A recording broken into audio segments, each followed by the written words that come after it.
If I go exceed your expectations, please refer me 3 clients. I invest my marketing dollars into the relationship. You could do things together as you start building your team.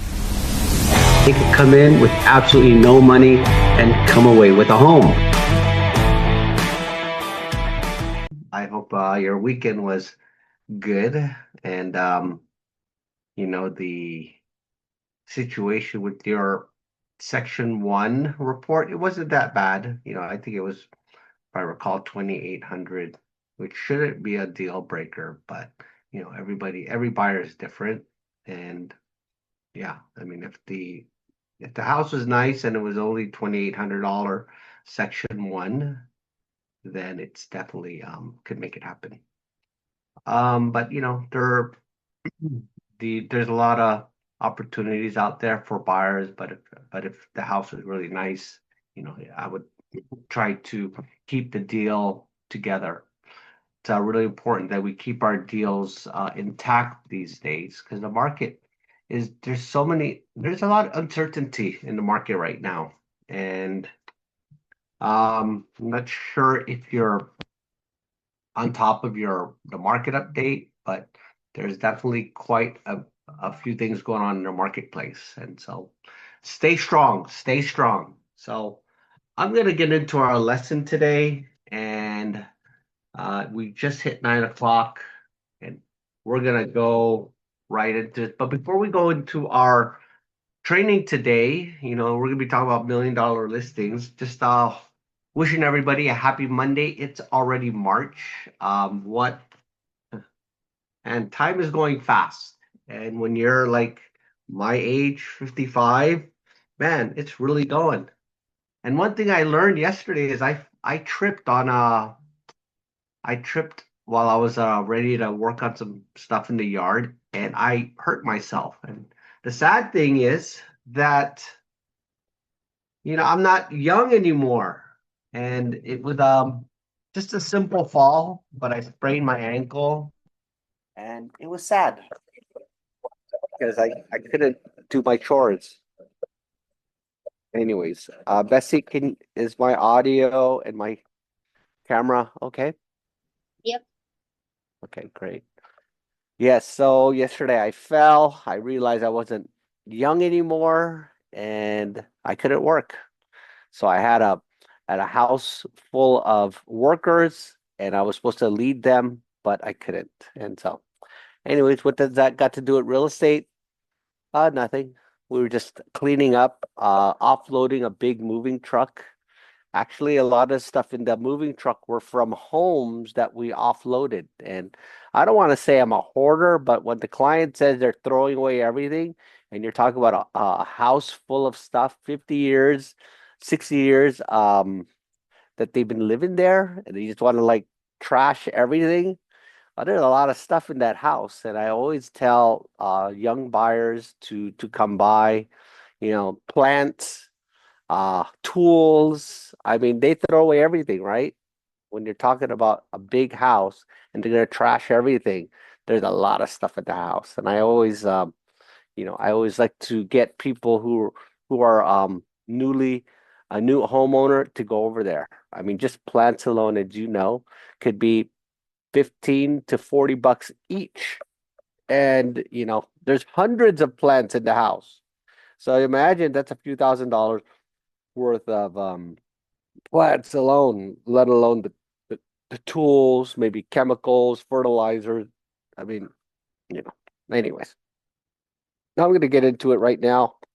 I'm going to go ahead and share my screen. But before we do that, let me introduce myself so I could get this content on video, and I could recreate it, run it through AI or whatever the case may be, keep it, put it on YouTube, and share it. Because I think, when you're out there, and we are in a digital information world, it's important that you take your information and if you could recycle it and do something with it, that's great. And also, if you're building a cloud-based brokerage where you're attracting agents. Content is super important because the people that you're recruiting or attracting, you got to show them some value. You got to show that you have some type of authority, unless if you have good relationships, right? I mean, and I really suggest that you start bringing on some agents if you're with a cloud-based brokerage, or if you're not, referring agents to your brokerage creates that passive income. And it's just important, and I've been living off a partial passive income because I'm still active in sales, and it's been a blessing. It truly has. It's been 8 years or so. But anyways, let me get right into this. My name is Jeffrey De Jesus. I've sold over 500 homes in the San Francisco Bay Area. My wife is a loan officer with Success Lending. I'm with a company called EXP. Been an agent for over 20 years, and it's been a blast. Our focus today are building agents, helping agents, selling more real estate, and building a portfolio. Like I said earlier, I'm 55 years old, and it's just that time to start living off passive income. And right now there's so much creative finance going on, so many deals doing done offline that if you're an agent, there's so many other ways to create a portfolio, do more sales, etc. That's why, with all the information that's going on in this world and through the internet and through AI, there shouldn't be any reason why you should be busy all day and all night. All right, well, let me just share my screen here. Let's get right into this. Don't want to keep you any longer than I have. All right, the $1 million listing machine. Okay, so this is just we're gonna go right into this. How top agents control inventory pricing and buyer flow. The truth about real estate, top agents don't chase buyers, they control inventory. You know, I've always had multiple listings in my pipeline. I'm always selling something. I always have listings. And it's just important to always have listings, because if you have listings, I was always told, if you have listings, you'll have buyers. Listings create leverage. Listings create visibility. They also create buyer flow and market authority. The agent with the listing controls the market. So it's just important that you always focus on listings. And with getting listings, it's all about those relationships. Most sellers are 55 years and older, at least the ones that I do business with. And if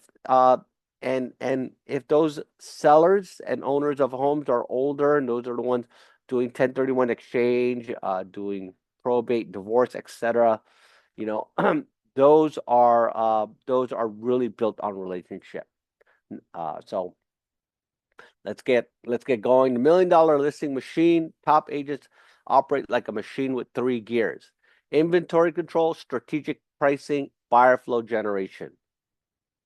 When these work together, deals become predictable.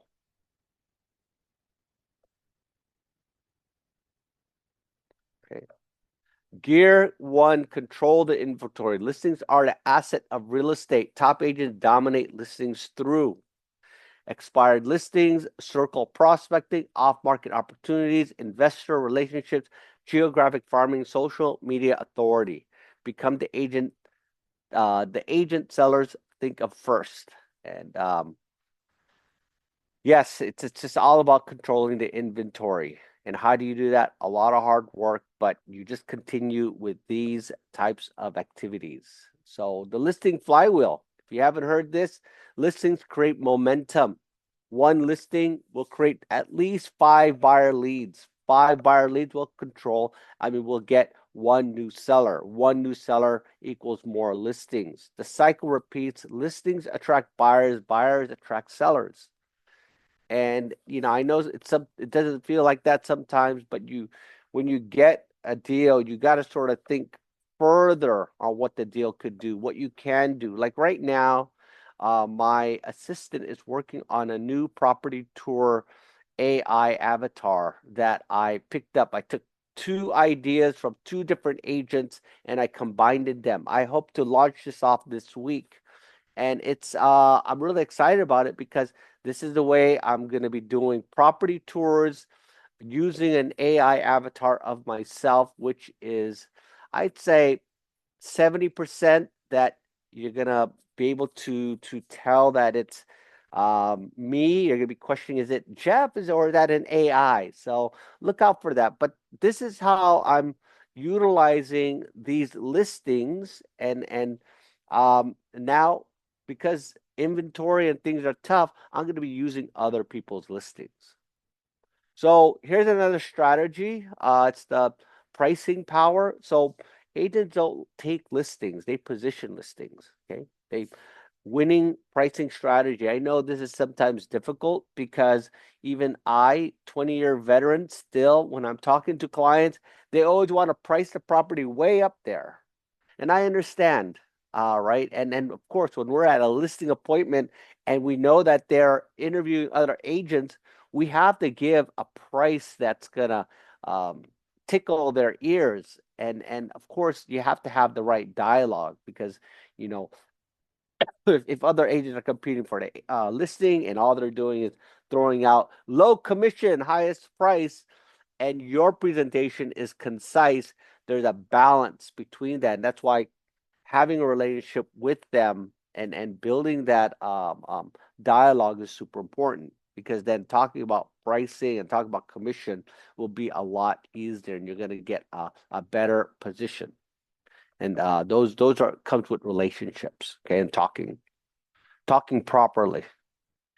Study absorption rate, analyze days on market, position slightly under market value, create competition. So the results are multiple offers, faster sales, higher final price. Right? So that's what it is when it comes about pricing. The psychology of pricing. Well, overpriced homes create stale listings. I've experienced that one too many times. I've been literally a listing agent since 2009, so I've experienced quite a few stale listings, and a lot of it has to do with the seller having their own ideas about it. And so, anyways, we could always go into that. I have a lot of videos talking about pricing and overpricing. Another thing is low buyer interests, price reduction.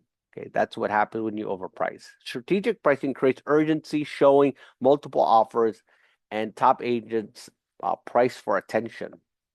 I mean, you ever see? I mean, I'm sure a lot of your clients has sent you a text or an email or called you and said, "Hey, I found the property. I want to put an offer in it. It's in Burlingame. It's 699 for a single family resident, right?" And Burlingame is a Bay Area town, if you're not familiar. But I would get these calls and texts all the time, and basically the agent's just creating they're creating attention, which I do all the time too, right? All right, here's gear number 3, control buyer flow. Buyers follow inventory, and that is so true. Top agents funnel buyers using list listing marketing campaigns, social media ads, open house events, Zillow and online leads, email marketing. And so every listing becomes a lead magnet. That's why it's super important that when you get a listing, you really take it to the level where it could get the best possible leads. Okay, I mean, we all know that, but you need to keep hearing it. These lessons I've been teaching for the last decade, 2 decades is very similar. I mean, yes, we got AI, we got new systems and everything, but at the end of the day, this powerful phone in our hands is all we need to sell and make $1 million a year. Okay, so that's all we need. We literally could do everything from our phone. We could search, we could do contracts, everything. And maybe that's one thing that you need to do on your downtime is to create more information at your fingertips, easier, faster. So then when you go out there, let's say you're at your granddaughter's soccer game, you don't have to run home to do something, or get yourself an assistant. I mean, that's what I've done. I've had personal assistance in real estate since 2007.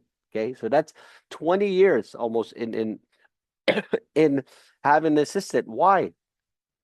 Well, when you balance it out, right? I mean, let's just take for example, and I don't want to go too far off the topic, but if you have an assistant, like back then, assistants here, I had three assistants and they ran and their salaries was over 100 grand a year, and I fed them every day. We ate at Koi Palace. We didn't eat no, McDonald's every day. That we ate restaurant, and we sat down. But that was okay because they were great employees. And then when COVID happened, I changed literally to virtual assistants. And so right now you could get an assistant for relatively, let's say a few $100 a month. And okay, let's say it costs you 10 grand a year, right? And but that assistant at least what they at least one deal. If you're from the Bay Area, one deal, right? And if you are able to control the listing, control the buyer leads and get leads and close, and they're only $10,000 a year.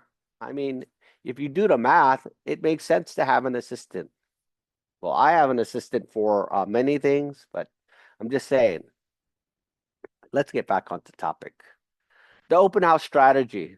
Okay, so this is where the low hanging fruit is, right? Open house, there are buyers. Be ready. Be ready to get Social Security. Have you ever heard that? Be ready. Have a form where people could fill out and you could pre-approve them on the spot, right? I mean, that's really powerful. And if they say, "Oh, I already got a pre-approval," you say, "Let me get you another one with today's rate. Let me get you a discount," right? If you're going to be doing open house, you have to have a strategy. You should be aggressive. I never ask the question, "Do you have an agent?" I don't ask that question. I mean, some people do, some trainings do, but I don't. Because I want to show that buyer coming in that I'm better than their agent. And if they were there with their agent, then you see what I'm saying? Then I wouldn't be even asking. If they're there with their agent, I'll talk to the agent, ask them their qualification, their pre-approval, their business card, etc. I'll take their business card because I'm also in a business called EXP. So I'll be talking to that agent about bringing them in and recruiting them into my brokerage. So I'll be having a uh, multiple strategy when I'm doing open house. I'm looking for the seller, so I would have seller material ready to go. I'll be talking to the buyer aggressively, trying to ask them for getting a pre-approval with my lender, and then I'll turn them into a buyer. And then if I meet agents at my open house, I'll be turning them into an agent that I'm going to bring on to my brokerage called EXP. I mean, that's just the brokerage I'm with. So, no offense to those brokers that are on this call or with other companies, but I'm just sort of saying that's it. I mean, and if there's any other ways to create an opportunity for those coming into my open house, hey, that's the whole thing. So let's get here.